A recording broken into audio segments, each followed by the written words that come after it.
Breakfast and brilliant ideas, coffee and conversation, we're serving up that and much more at IBJ Media's events. Join us at an upcoming event and kickstart your day with fresh ideas and new connections. Check out our event lineup and register now at ibj.com/RSVP.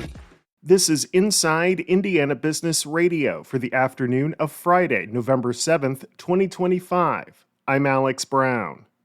When energy startup First American Nuclear announced plans to spend $4 billion in Indiana as it pursues a small modular nuclear reactor, it was exactly the type of headline Republican lawmakers hoped for when they passed a package of nuclear energy-related provisions this spring. Senator Ed Cook authored a bill this year to incentivize SMR projects. They attributed their decision directly to the policy that had been set by the General Assembly. They've got an exciting, unique technology, and the jobs that are anticipated are exactly the kind of jobs that we're looking for, well-paying jobs and 21st century jobs. So again, exactly what we had hoped, but sooner. As the bills worked through the State House, Republican leaders emphasized the need to attract more energy generation to Indiana. Jasper-based Meyer Distributing, a wholesale distributor of specialty automotive products, has acquired SureLock Security Company, a manufacturer of safes and secure storage products. Meyer acquired the Phoenix, Arizona-based company from Outdoor Brands, though financial terms were not disclosed. Louisville-based Feeders Pet Supply announced this week it plans to acquire pet food centers in Evansville. If the acquisition is approved, Feeders Pet Supply said it will assume control of 4 pet food center stores in the Evansville area and 1 in Clarksville, Tennessee. From the number one source for Indiana business news, this is Inside Indiana Business Radio. Thanks for listening to this IBJ Media podcast. You're probably going to remember this ad. Do you know why? Podcast advertising works. 85% of listeners recalled hearing an ad during a podcast, and 70% of podcast listeners have acted after hearing an ad.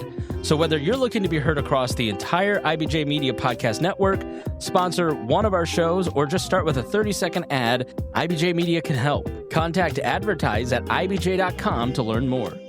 After nearly 50 years, the screams generated at the Nightmare on Edgewood haunted house in Indianapolis will fall silent after this weekend. It's the end of the road for the iconic attraction, which opened in 1978 as a fundraiser for baseball and softball players at Edgewood Little League on the city's south side.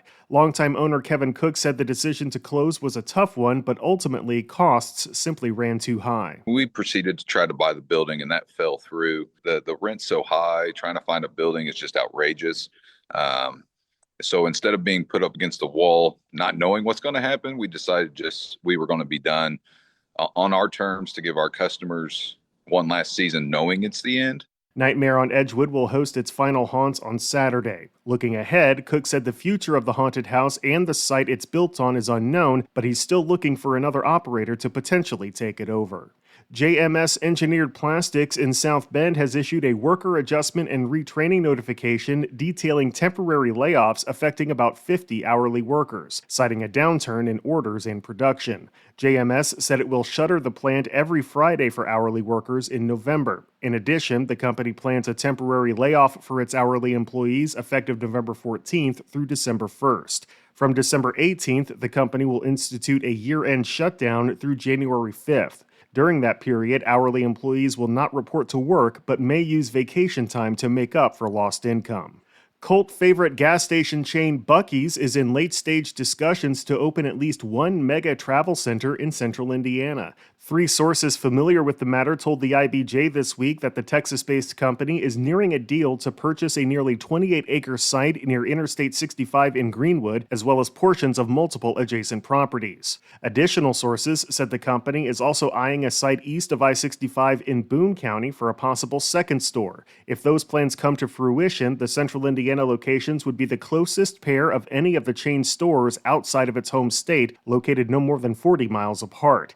Each of the sources spoke to IBJ on the condition of anonymity because they were not authorized to discuss the matters publicly. While specifics have not been disclosed, it's expected both Buc-ee's developments would feature an oversized 24-hour convenience store, expansive parking, and dozens of gas pumps for passenger and commercial vehicles.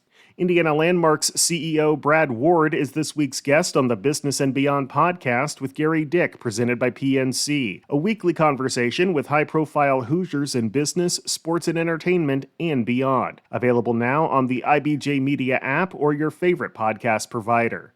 I'm Alex Brown for Inside Indiana Business Radio on Demand. From broadcast to podcast, Inside Indiana Business with Gary Dick is now available anytime on YouTube or in your podcast feed. Subscribe and listen wherever you get your podcast or at ibjpodcast.com.